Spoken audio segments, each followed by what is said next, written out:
So I worked forever in the field where I have to drive out to West Texas, and like I would have to go for 2 or 3 weeks out on a rig, and I didn't get to see my kids, and it was so hard, and I missed their games, and Mm.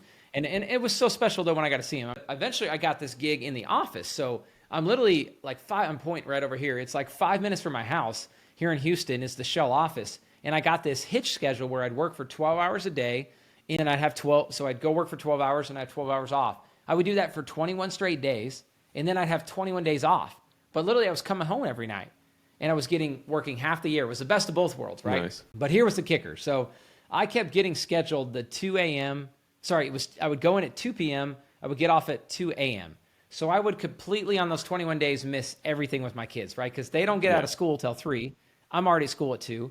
And then at 2 a.m. I get home and I'm sleeping in when they go to school. So like I'm missing everything. And the biggest thing is what's become really important to me having kids is, and I just being a sports guy, it's so much fun coaching them, right? And being with them on the field. I've had so many incredible memories. And one of the biggest ones was I kept getting scheduled like that and I was missing all their games and I couldn't coach them. And it was just devastating.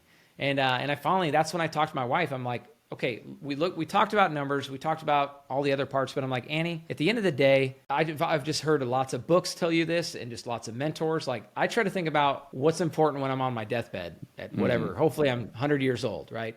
And when I look back, what am I going to remember? And I knew darn sure I wasn't going to remember, I'm so glad I stayed at that W-2 job that extra time and missed all those games, right?